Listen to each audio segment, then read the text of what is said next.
Pues un saludo a todos, bienvenidos, y hoy tengo el placer de poder presentar y darle las gracias a él por haber aceptado la invitación, al padre Valentín Aparicio Lara, más conocido, como sabéis, en las redes por el cura de Toledo, como también podéis leer allí, ¿no? Entonces, mira, os voy a decir algo. Yo, si hace años me hubierais dicho que yo iba a estar entrevistando a un sacerdote en un canal de YouTube y no con el afán de querer evangelizarlo para convertirlo al protestantismo, mira, yo no os lo habría creído.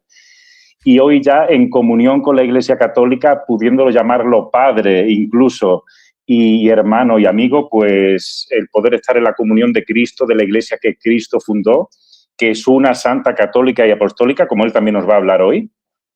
Así que, bueno, yo voy a leer una breve presentación de quién es él y demás, y después le vamos a dar paso para que nos cuente sobre su vida, sobre lo que fue su conversión en su adolescencia, su llamamiento o vocación también al sacerdocio, y después en la segunda parte del programa, si os parece, vamos a entrar en una especie de conversatorio o entrevista haciendo yo, si me lo permitís, de protestante, porque quisiera lanzarle algunas preguntas que yo sé que hermanos nuestros, muy amados, hermanos separados, protestantes, se hacen, y yo sé que él nos va a dar respuestas muy interesantes para ayudarnos a todos a ir creciendo en la fe y en esta importancia, ¿verdad?, de la apologética católica, ¿no?, en la defensa de la fe de la Iglesia. Así que, bueno, no suelo decirlo, pero sí. Os animamos a suscribiros a los dos canales. Ya sabéis, el Cura de Toledo es su canal. El mío, Sergio Gilnebro. Este programa va a estar en colaboración en los dos canales, así que podéis dar like, compartir y así también, pues, es una forma de apoyar este apostolado. Así que Valentín Aparicio Lara, nacido en Madrid en el año, y es después que nos corrija si hay algún dato que no es correcto, en el año 1985, ordenado sacerdote en la Archidiócesis de Toledo en el 2009. Actualmente desempeña su ministerio como vicerrector del Seminario Mayor de Toledo y profesor de Sagrada Escritura en el Instituto Superior de Estudios Teológicos de San Ildefonso, en la misma ciudad. Es licenciado en Teología Fundamental por la Universidad Eclesiástica de San Dámaso, Madrid, y en Sagrada Escritura por el Pontificio Instituto Bíblico de Roma. Muy activo, como ya sabéis, en redes sociales, desde donde difunde diariamente una reflexión al Evangelio, conferencias sobre cuestiones bíblicas, y a lo largo de sus años como sacerdote también ha ejercido el ministerio en las parroquias de Alía, Cáceres y San Juan de la Cruz, Toledo. Bienvenido, Dios te bendiga. Cuéntanos lo que quieras. Muchas gracias, Sergio. Bueno, pues nada, una presentación fantástica y como siempre digo, pues sobre todo lo primero sacerdote y luego pues un enamorado de la palabra de Dios, porque durante años pues he podido sumergirme mucho en el mundo de los estudios bíblicos, aprendí griego bíblico, hebreo, arameo, realicé estudios en Roma, también en Jerusalén. Y bueno, también últimamente también me estoy dedicando al mundo de la publicación escrita, impresa. Recientemente publiqué un libro sobre el Apocalipsis este mismo año y estoy preparando un segundo libro sobre la literatura profética, el libro de Daniel, en torno a cuestiones apocalípticas. Y prácticamente ahora dedico el día pues a hablar de la palabra de Dios. En mi canal de YouTube tengo cursos sobre el Pentateuco, los libros históricos, ahora estoy dando uno sobre San Pablo, sobre arqueología bíblica, demostración de la veracidad histórica de las escrituras, en fin, todo lo que tenga que ver con la Biblia me apasiona, todos los libros que tengo aquí detrás de mí, por ahí, Wow. Qué envidia, qué envidia. Yo no sé cuántos, es todo Biblia, todo Biblia. Y siempre tengo entre manos libros de Biblia. Mira, aquí me estoy leyendo ahora uno sobre cuestiones de datación de los evangelios sinópticos. Me estoy leyendo otro sobre bastante gordito, sobre citas del Antiguo Testamento que se cumplen o verifican en el Nuevo. Siempre, o sea, es mi pasión, para esto vivo y de esto disfruto, ¿no? Amén, gloria a Dios. Bueno, ¿y qué nos contarías del cura de Toledo cuando no era cura, cuando era niño o adolescente? Es decir, ¿a qué de pronto a un joven de esta sociedad y de esta época, por qué le vienen estas inquietudes de la fe y más aún al sacerdocio? ¿Qué nos contarías? Bueno, soy un caso un poco raro, ¿vale? Y digo que soy un caso un poco raro porque igual que la gente cuando son pequeños desean ser futbolistas, astronautas o cosas del estilo, yo de pequeño quería ser sacerdote, pero no es una Wow. especie de deseo que con el tiempo se vaya difuminando, sino todo lo contrario. O sea, cuando iba creciendo, en los primeros compases de la adolescencia, pues esta idea no desaparecía, al revés, se hacía fuerte y lo veía como mi opción vocacional fundamental. Yo aquí veo algo muy sobrenatural que la Biblia pues trata el tema. Por ejemplo, en el primer libro de Samuel se nos dice cómo Ana, su madre, profeta, o sea, presenta al profeta Samuel delante de Dios en el templo y allí le recibe el sacerdote Elí. Pues así de alguna forma yo siento como que de pequeño quería consagrar totalmente mi vida al Señor y me fui dentro de aquí de la ciudad de Toledo a una institución que se llama el Seminario Menor, donde los chicos que sienten inclinación al sacerdocio pueden estudiar todos los estudios de secundaria y preuniversitarios para luego, si están decididos y firmes en su propósito de consagrarse a Dios, poder pasar al Seminario Mayor de Toledo, donde ya realizas estudios propiamente universitarios de filosofía y teología. Entonces, prácticamente mi vida entera, podíamos decir que no he llegado a tener como una especie de conversión de la que la gente habla, ¿no? Como San Pablo, que de alguna forma se cae del caballo, cambia totalmente su vida en este camino a Damasco que nos cuenta el capítulo 9 de los Hechos de los Apóstoles.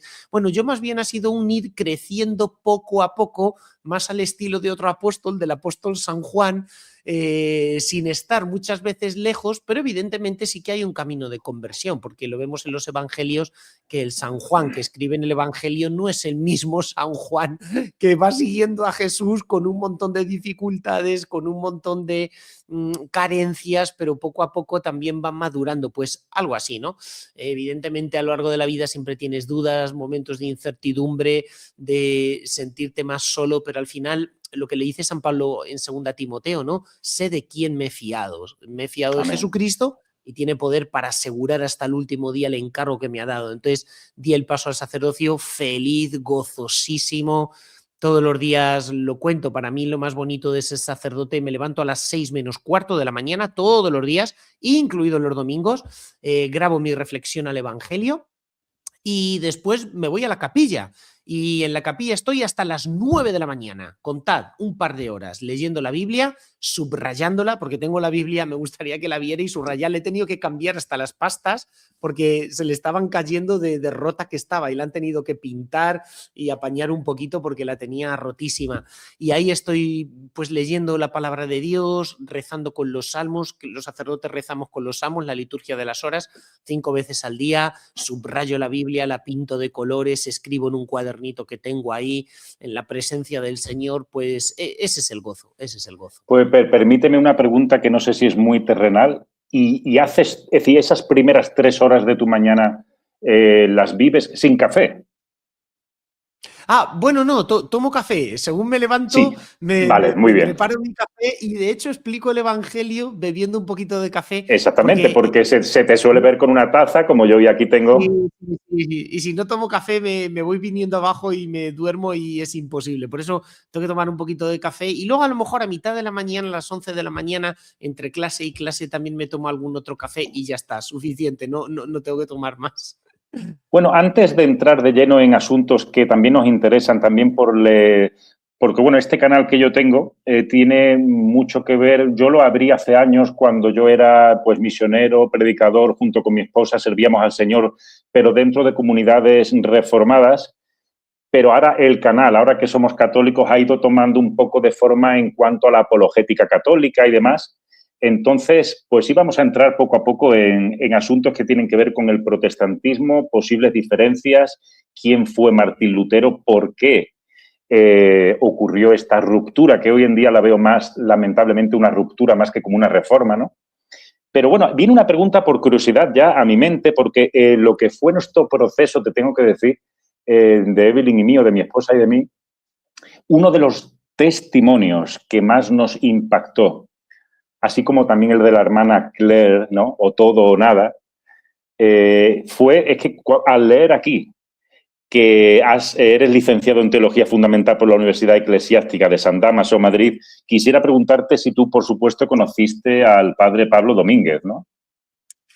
Bueno, sí, le conocí, pero Pablo Domínguez era, yo fui seminarista, era Sí. seminarista, claro, y a él le conocí, él daba clase en Madrid, no aquí en Toledo, pero claro, cuando yo ya estudié, él ya había muerto, entonces lo conocí aquí en Toledo porque de vez en cuando venía a darnos un montón de conferencias, de charlas y cosas de estas, y en alguna ocasión hablé con él, la verdad que era una persona fantástica, tenía una capacidad de comunicación enorme, y luego era Sí. un sacerdote muy de Dios, o sea, un tipo espiritual, muy unido al Señor, que primaba por encima de cualquier otra cosa en su vida la oración, o sea, y él era sobre todo muy experto en cuestiones filosóficas, conocía muy Sí, sí, bien el sí, sí. desarrollo, la génesis de todo el pensamiento moderno, posmoderno, las claves hermenéuticas fundamentales para interpretar nuestra cultura, la encrucijada de ideologías en que nos encontramos. Digamos que era una persona que conocía muy bien los mecanismos con los cuales funciona hoy día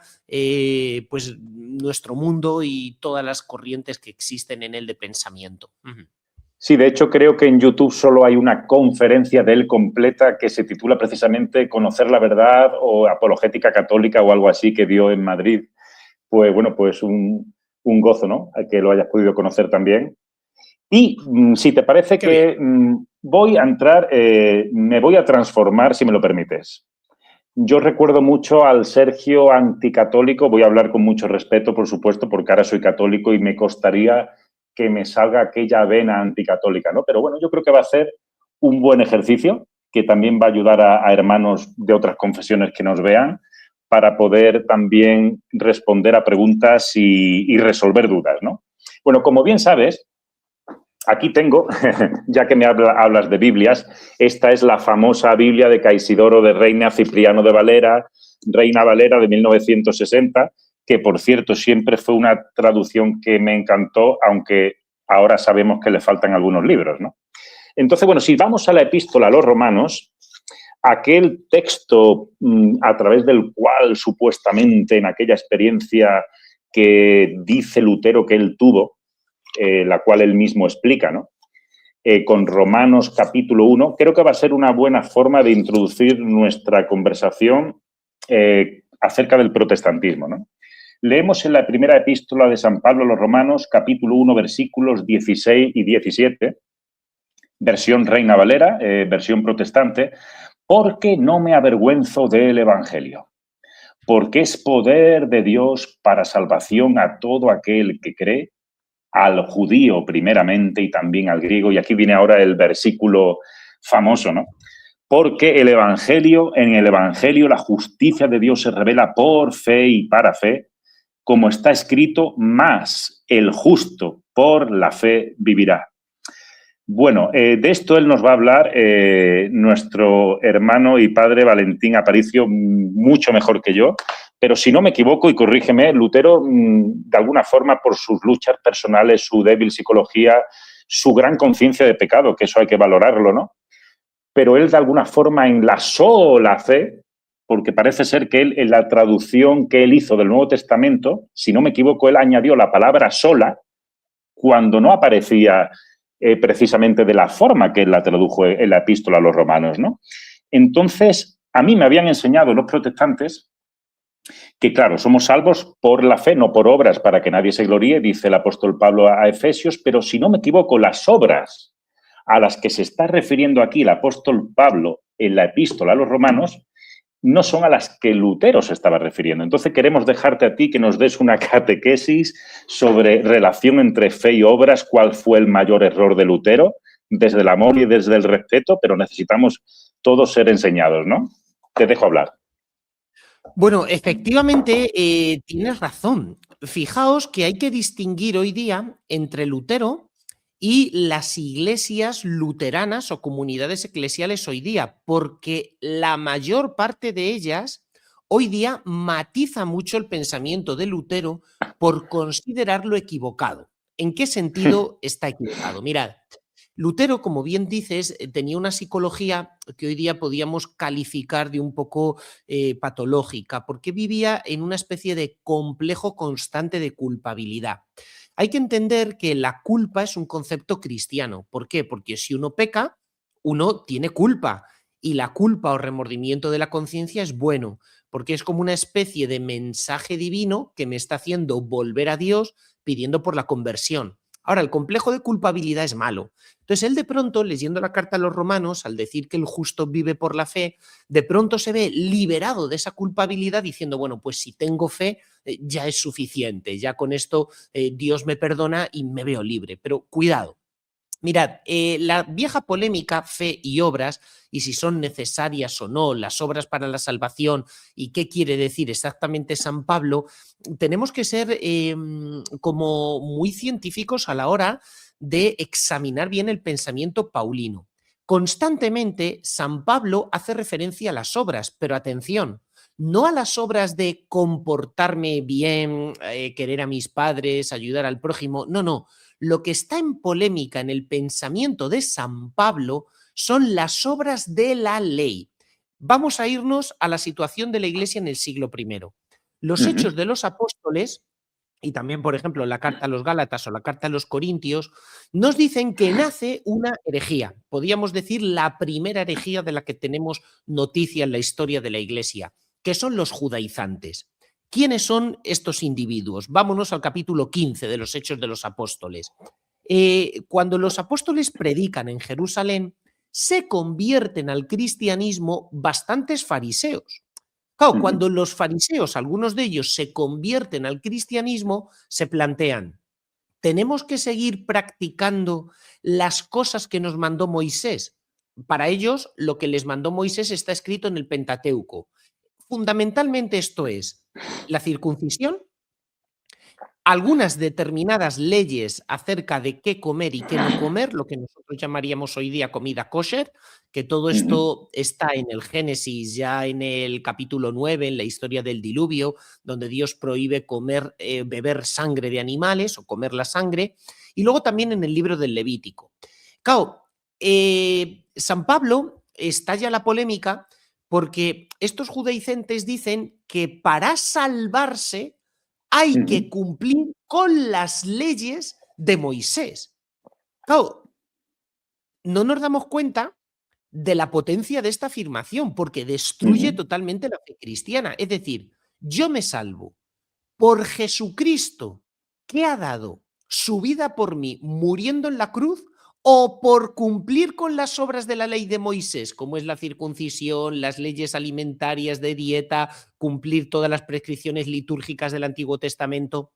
Aquí, la ley ceremonial, ¿no? Como se solía decir, ¿no? La ley ceremonial. Claro, claro, pero aquí lo que nos cuentan los Hechos de los Apóstoles es que tanto San Pedro como San Pablo, como la primitiva iglesia, lo tuvo clarísimo desde el momento. Nos salvamos por la fe en Jesucristo, pero no por las obras de la ley.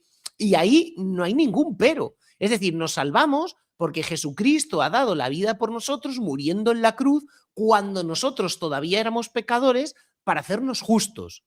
Entonces, lo que está en debate en las cartas paulinas es si me salvo por el cumplimiento de las obras de la ley o me salvo por la eficacia de la muerte redentora de Jesucristo, que ha dado su vida por nosotros en la cruz. Este es el punto de debate. O sea, lo que San Pablo no debate es si la fe cristiana exige obras, porque para él eso está claro. Es decir, una vez que yo soy cristiano, he recibido el bautismo, formo parte de la Iglesia Católica o incluso de una comunidad eclesial protestante, luterana, de cualquier tipo, reformada. Bien, evidentemente tengo que ser bueno. Es decir, tengo que amar a mis padres, tengo que evitar el egoísmo, tengo que evitar la lujuria, no puedo llevar una vida de borracheras y desenfrenos, porque de hecho en las cartas de San Pablo, en todas, la segunda parte de las cartas de San Pablo, generalmente, siempre habla de la necesidad de las obras para salvarme.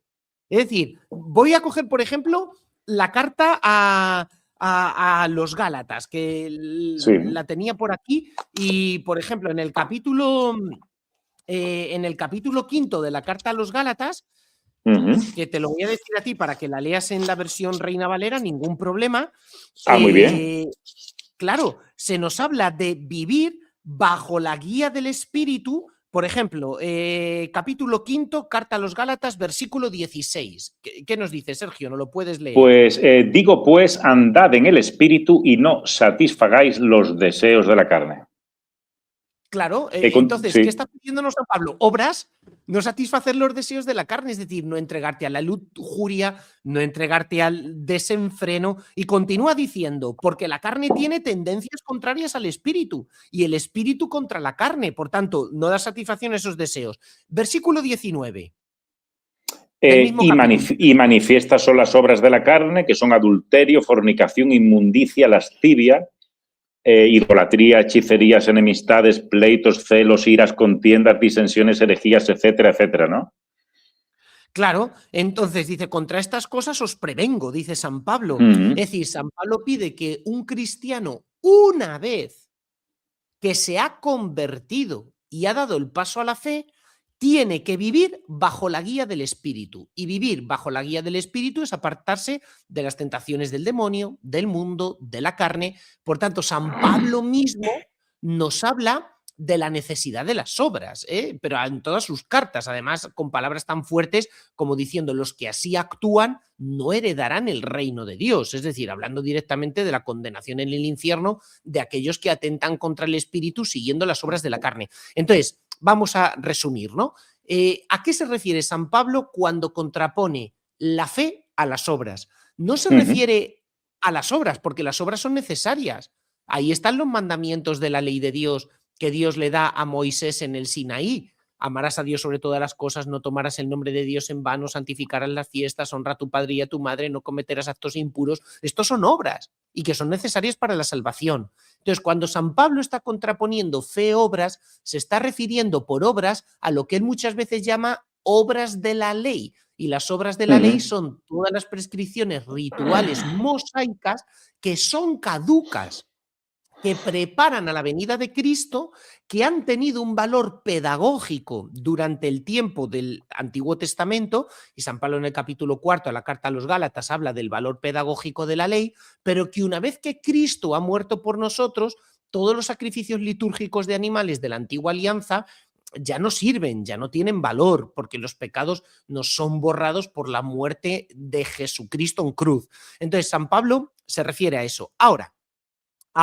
¿qué es lo que pasa? Vamos a ver, hay dos momentos en la vida cristiana que San Pablo distingue. Uno es la justificación y otro es la salvación. Y ambos no se identifican. ¿Qué es la justificación? Que mis pecados me son borrados mediante la fe en Jesucristo, Hijo de Dios, que ha dado la vida por mí, y el bautismo, los sacramentos. Porque en la carta a los Romanos, os recuerdo, capítulo 6, San Pablo no solo va a hablar de la fe, va a hablar de la fe y del bautismo, como los dos elementos que me borran los pecados. Ahora, esta justificación es gratuita.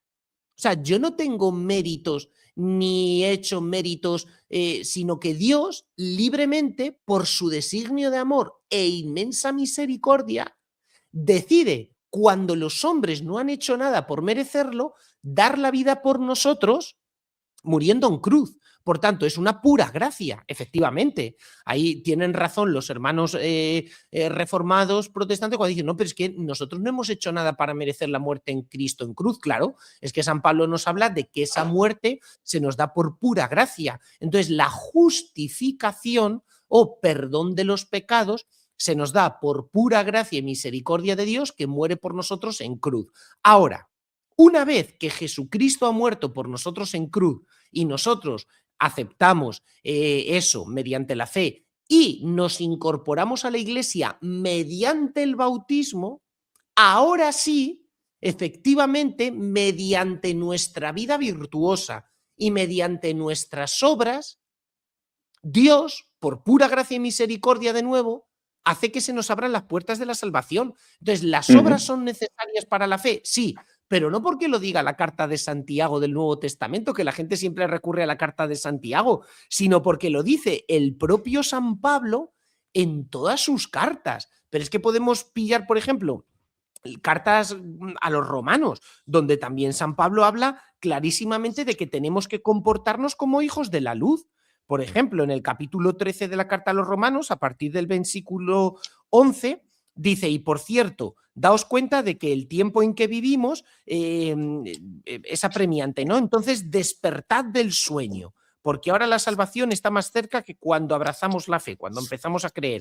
La noche avanzó, ha llegado el día, así que despojémonos de las obras de la oscuridad y vistámonos de las armas de la luz. Entonces, San Pablo está hablando de unas obras de la oscuridad, que son los pecados que cometíamos antes, y de que como ahora tenemos que comportarnos decorosamente, como en pleno día. Y a partir del versículo 13 del capítulo 13 de la carta a los Romanos, dice, nada de comilonas y borracheras, nada de fornicaciones y libertinajes, nada de contiendas y envidias, sino revestíos de Jesucristo, y no os preocupéis de la carne para obedecer sus deseos. Es decir, en la propia carta a los Romanos, San Pablo nos está hablando de la necesidad de las obras. Dice, claro, comportaos en pleno día, ¿verdad, Sergio?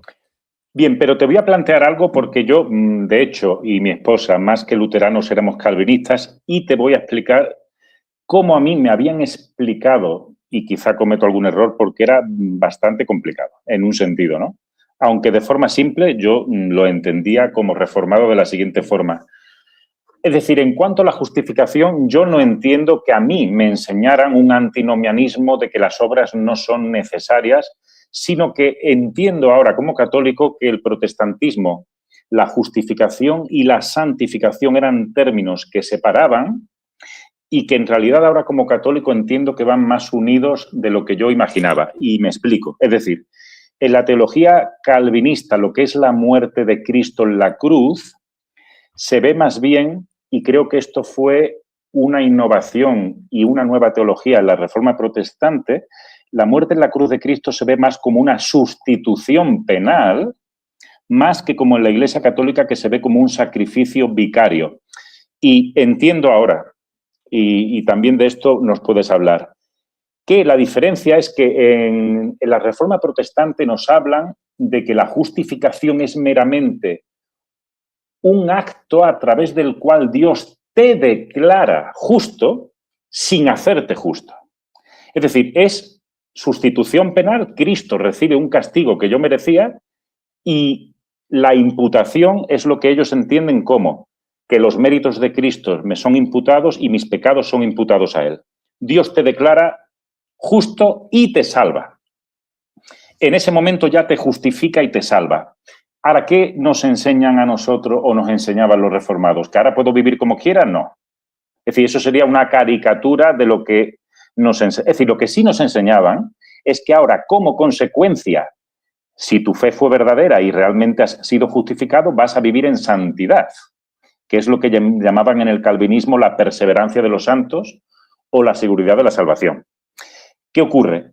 Que yo entiendo ahora como católico que esa separación entre justificación y santificación, más que una declaración, es que Dios sí me hace y me va haciendo justo en la justificación y que las obras van más unidas a la fe que esa separación que la Iglesia reformada hace y que, por lo tanto, la muerte de Cristo en la cruz, más que ser una sustitución penal, es un sacrificio vicario.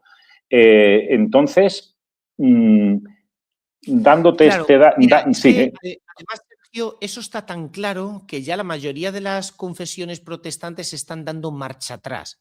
Porque el pensamiento de Lutero en ese punto no es un pensamiento bíblico, ni mucho menos de San Pablo.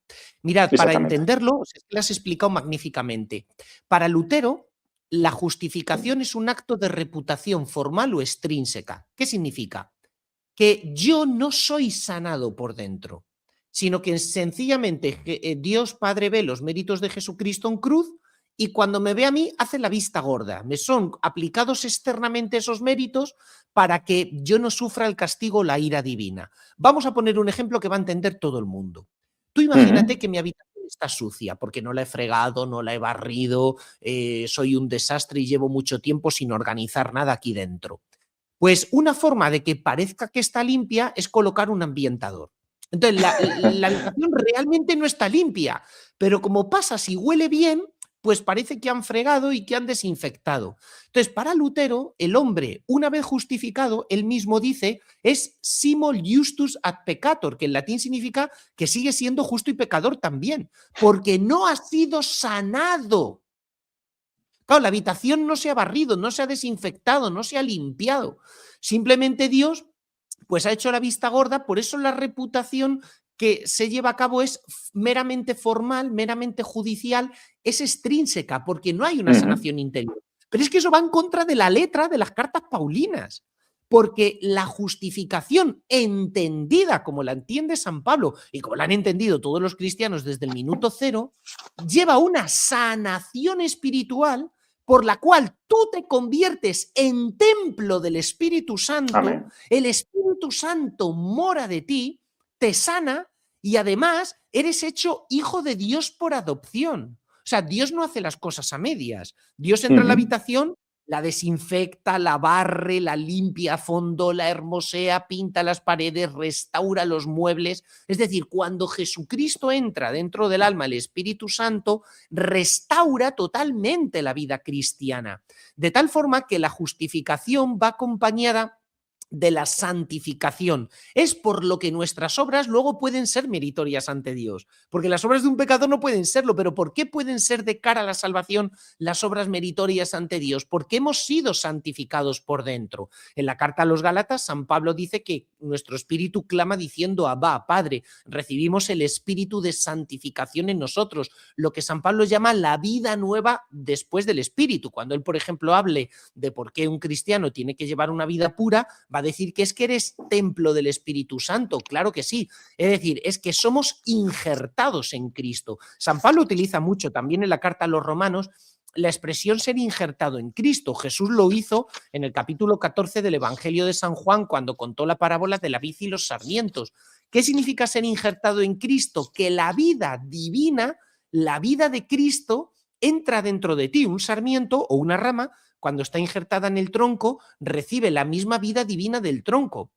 De tal forma que en mí no es que haya una justificación externa o formal por la cual Dios hace la vista gorda de mis pecados, no, sino que soy limpiado, soy purificado y recibo la misma vida divina dentro de mí. Por eso soy miembro de Cristo, de su cuerpo. San Pablo emplea cantidad de veces en sus cartas.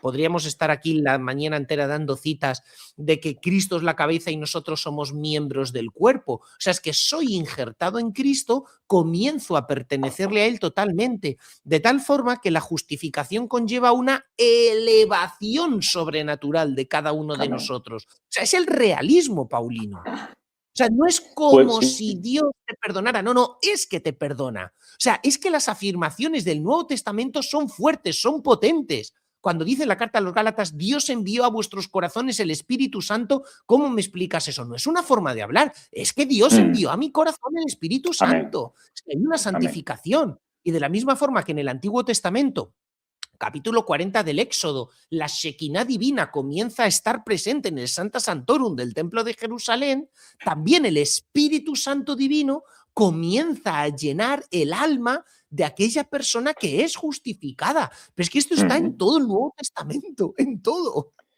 Yo sé que hay hermanos, y esto sí que me parece muy interesante, y vienen dos textos rápidos que me gustaría leer. En cuanto a las obras meritorias del que ya es justificado y debe vivir en la santidad de la que hablas, porque la justificación nos acompaña durante toda la vida, no solo un acto judicial. Claro, el problema es que, y si no me equivoco, San Agustín, es decir, cuando hablamos de obras meritorias, no significa que estas obras meritorias no la hagamos por la gracia de Dios, que ese es el problema, ¿no? Para un hermano reformado o calvinista, la palabra mérito va en contra de la palabra gracia. Pero, por ejemplo, si nosotros leemos en Filipenses 2, 12, amados míos, como siempre habéis obedecido, no solamente en mi presencia, sino mucho más ahora en mi ausencia, y este texto lo usábamos mucho, ocupaos en vuestra salvación con temor y con temblor. Bien, habla de obras, de la mortificación del pecado. Dice, porque Dios es el que en vosotros produce. Así el querer como el hacer por su buena voluntad. Es decir, yo creo que aquí, y esto era un texto supuestamente calvinista, pero yo creo que aquí se nos recuerda que incluso toda obra o todo mérito o todo esfuerzo es por gracia. Claro, porque es que para San Pablo las buenas obras son meritorias porque son buenas obras que son movidas por Dios. O sea, es que el Amén, Espíritu exactamente. Santo empieza a estar dentro de nosotros como un principio interno de acción en nosotros. De tal Amén. forma que las buenas obras, de alguna forma, ¿en qué consisten? En que yo no ponga freno o barrera a Dios que a través de mí desea actuar. Porque la justificación no simplemente, como hemos dicho, es, bueno, que Dios me perdona externamente aunque yo siga siendo pecador. No, es que me restaura completamente, vive dentro de mí y por tanto yo no pongo freno al Espíritu Santo, sino que permito que el Espíritu Santo actúe dentro de mí. Entonces, las buenas acciones no son acciones mías que se oponen a la gracia de Dios y como si es mérito mío se opone a la gracia de Dios. No, no, si es que es Dios actuando dentro de mí. Y de alguna forma el mérito es el fruto de esa acción divina. O sea, no entendemos la vida como qué es lo mío y qué es lo que Dios hace, es que Dios está actuando a través de mí. Entonces, las obras, en la medida en que yo vivo unido a Dios, pertenecen a Dios. Yo creo que el texto más claro es la parábola de Jesucristo de la vid y los sarmientos en el Evangelio de San Juan. Sí, O sí, sea, el fruto es, por ejemplo, un limonero, pensemos, el sí. limón, ¿de dónde viene? ¿De la rama o del tronco? Bueno, viene de los dos, pero la rama, si estuviera separada del tronco, no podría dar ese limón. Entonces, las buenas obras no es, ¿son mías o son de la gracia? Es que son de los dos, porque mías, yo soy la rama, pero si yo no estoy conectado a la gracia, a la vida divina que me viene a mí, es imposible que salga una buena obra, que salga un limón. Entonces, para nosotros los cristianos católicos es que no tiene sentido plantear una dicotomía tal. O sea, es que todo lo que es bueno procede de Dios a través de su gracia, a través de su amor actuando en mí. Por eso San Pablo en la carta a los Romanos dice, el amor de Dios ha sido derramado en nuestros corazones gracias al Espíritu Santo que se nos ha dado y lo tenemos dentro de nosotros y ese amor lleva a las obras. Por eso hay una gracia y no una ley del pecado actuando. Luego en el capítulo 6, versículo 5, dice, hemos sido injertados en él, injertados mediante el bautismo. Por tanto, el bautismo lo que hace es estar vivo para Cristo Jesús, injertado en él y estar bajo la ley de la gracia, no bajo la acción del pecado, eso es. Pues viene un par de cosas más a mi mente, si te parece, en los últimos quizá 15 minutos. Y aunque pueda parecer otro asunto, de hecho, algún día, si te animas, yo ya te extiendo mi invitación y podríamos hacer algún conversatorio entre los dos o incluso invitando también a otro hermano para tratar solamente ya de un punto concreto, ¿no? Es decir, hoy quizá estamos hablando de forma más general, pero es decir, hay muchos conflictos para el protestante que les cuesta superar y a mí me costó muchísimo, por ejemplo, temas como el papado, la intercesión de los santos, qué papel tiene María, nuestra madre, pero que claro, poco a poco he ido entendiendo y todo lo que me queda aún por avanzar, ¿no? Pero, por ejemplo, el típico texto que te va a señalar un hermano calvinista y te va a decir, porque hay un solo Dios y un solo mediador entre Dios y los hombres, Jesucristo, hombre, ¿no? Si no me equivoco, el apóstol Pablo a Timoteo, ¿no? Y entonces creen que eso excluye cualquier otro tipo de intercesión de María o de los santos.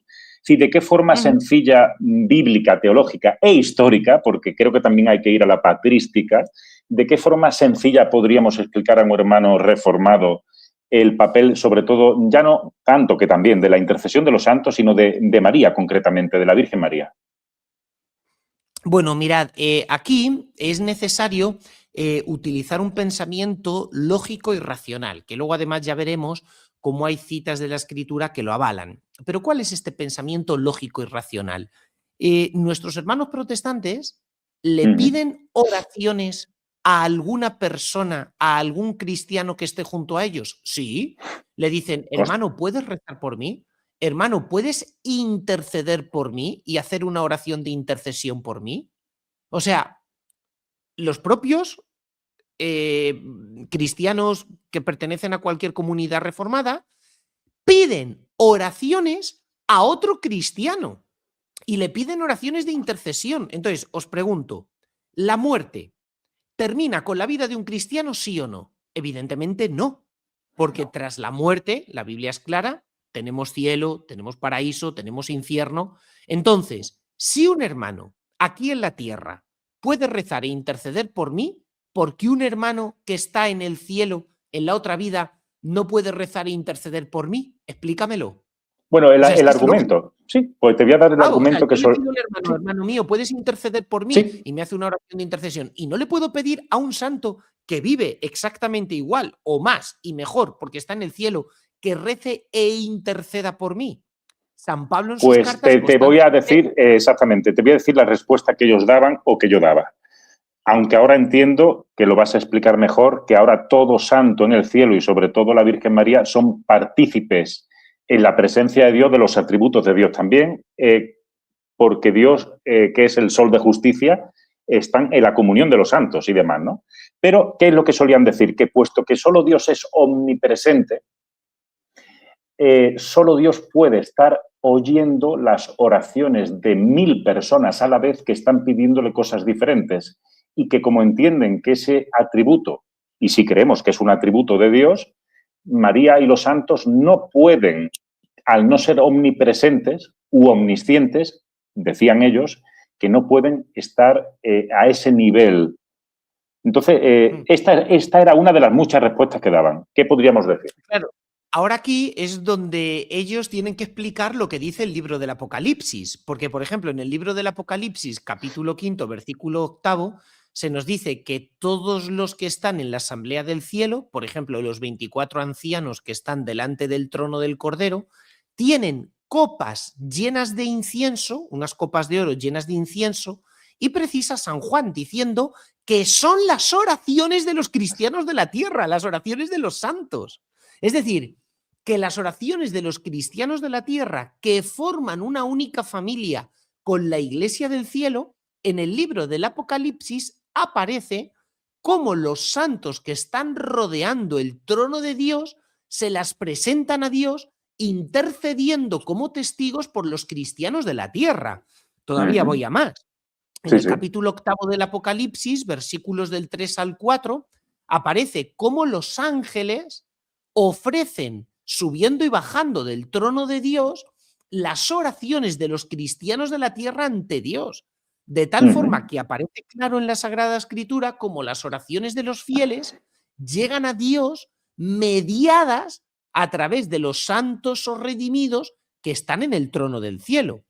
Otro ejemplo, San Sí, sí. Juan ve a las almas de los mártires que están bajo el altar del trono del cielo y que esas almas de los mártires están pidiendo por sus hermanos que padecen persecución en la tierra para que se abrevien los días de esa persecución, y dice que Dios tiene misericordia y abrevia los días de gran tribulación gracias a esas oraciones.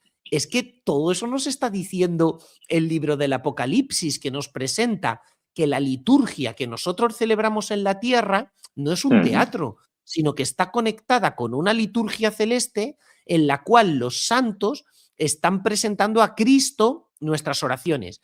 Y tú dirás, bueno, pero es que aparece en 1 Timoteo, que evidentemente 1 Timoteo 2.5, que Jesucristo es el único mediador. Sí, Jesucristo es el único mediador y no hay otro mediador entre Dios y los hombres. Ahora, ¿qué es lo propio del pensamiento paulino?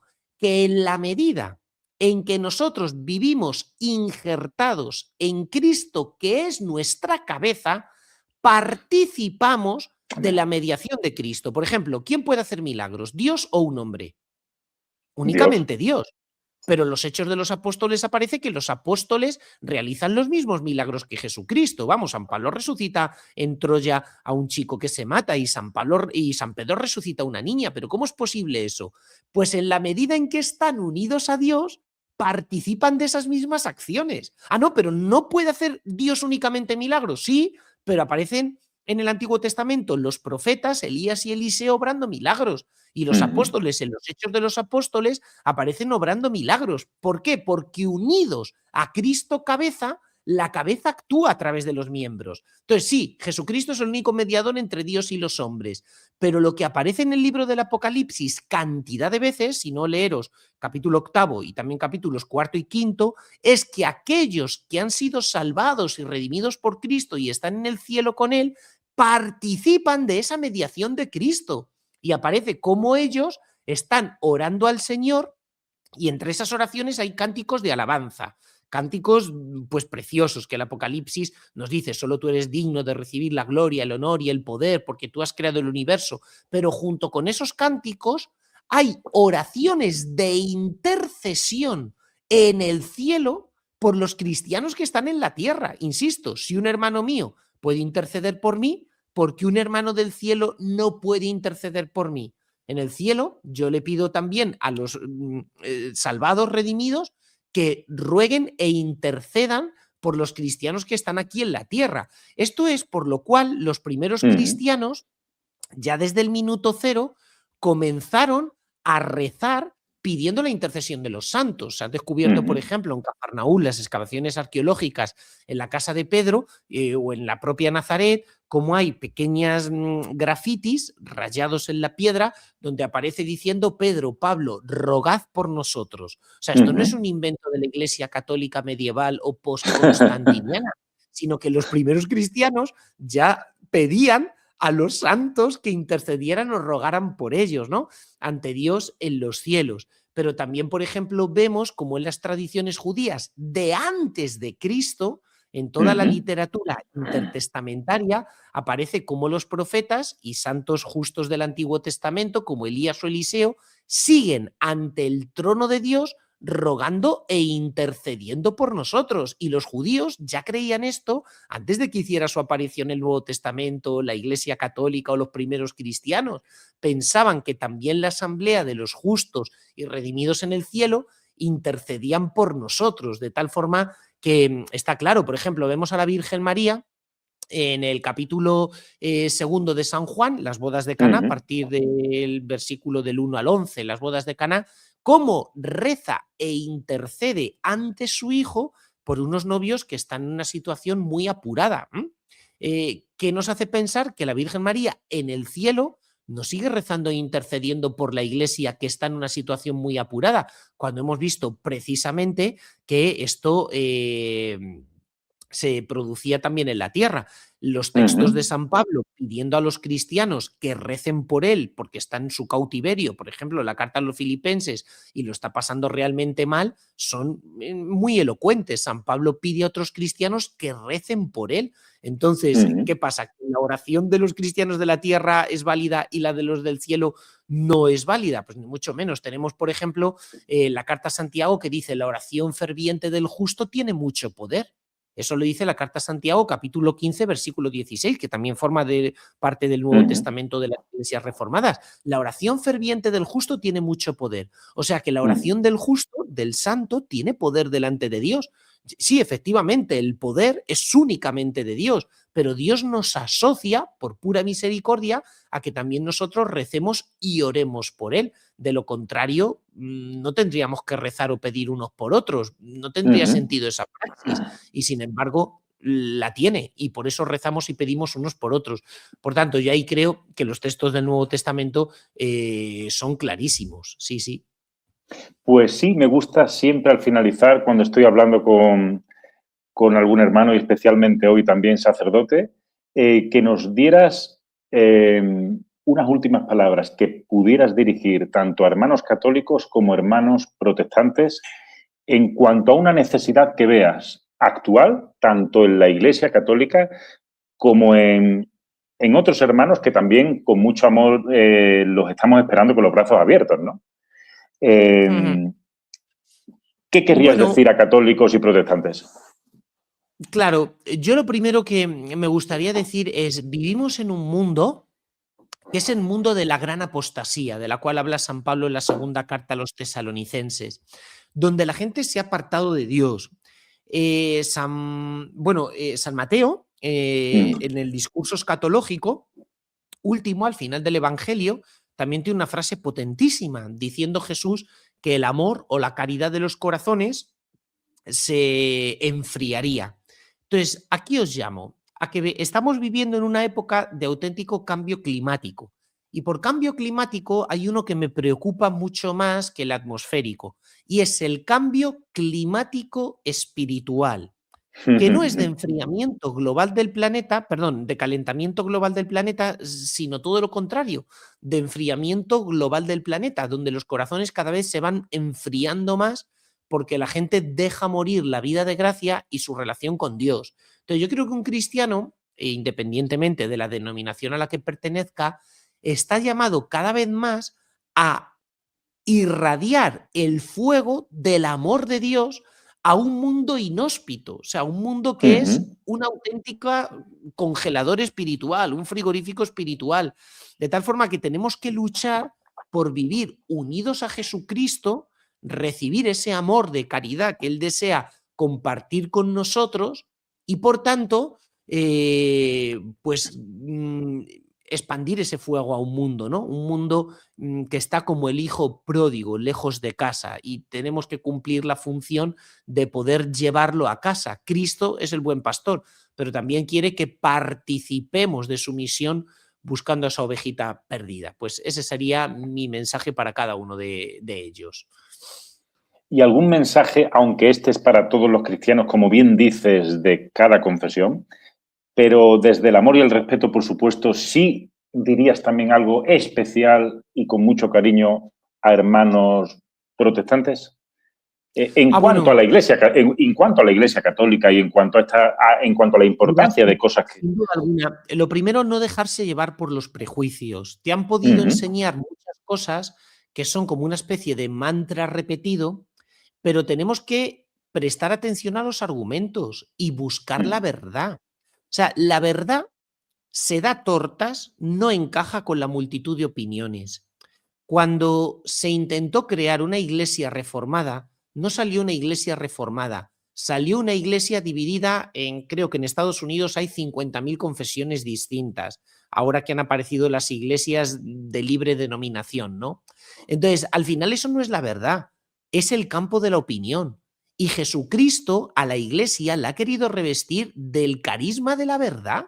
Es decir, Amén. que en medio de un mundo relativista y escéptico, nosotros no vaguemos, como dice San Pablo en la carta a los Efesios, sacudidos por cualquier tipo de viento de doctrina. Entonces, ¿qué significa? Que los cristianos siempre, desde el minuto cero, sabían que en la iglesia unida, la iglesia apostólica, había verdad.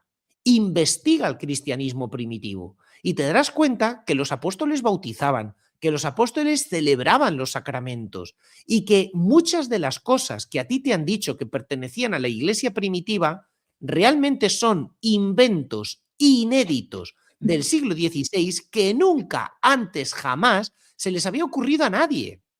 Por ejemplo, eso de sola escritura y nada de tradición es un invento del siglo XVI. Cuando tú estudias la Iglesia apostólica, los judíos creían en la tradición oral, porque así está en la Misná, en la Torá oral y en todas las tradiciones intertestamentarias. Y una de las cosas que más me llamó la atención es estudiar el judaísmo intertestamentario, es decir, ese judaísmo de los siglos segundo y tercero antes de Cristo, porque me he dado cuenta que la mitad de las cosas que los católicos creemos ya eran creídas por el pueblo de Israel 2 siglos antes de que apareciese Jesucristo. Y luego Lutero dirá que son inventos de la iglesia medieval. Y tú dices, pero si esto era una doctrina de fe pacíficamente poseída por el pueblo de Israel mucho antes de la llegada del Mesías. Entonces hace falta una aproximación sin prejuicios, con sinceridad y en verdad delante de Dios, delante de Dios. No, es que en el siglo XVI se comenzaron a hacer iglesias protestantes que ya no tenían altar, que solo tenían un púlpito para predicar la sola escritura, para predicar la palabra. Pero es que tú estudias la arqueología y te das cuenta que las Domus Ecclesiae del siglo I, cuando por primera vez aparecieron las iglesias, ya tenían altar, ya había una liturgia eucarística. Si te das cuenta, el estudio de la Sagrada Escritura, como es el libro del Apocalipsis, describe una liturgia, una santa misa cristiana, como se puede estar celebrando en cualquier parroquia católica del mundo entero. Entonces, no es ningún tipo de invento, es que nos estamos retrotrayendo a la vida de los cristianos primitivos, totalmente. Entonces, hace falta coraje y audacia para asomarse a la verdad. Gloria a Dios. Pues mira, yo no solo he quedado muy satisfecho con este primer encuentro, sino que espero que sea el primero de otros tantos.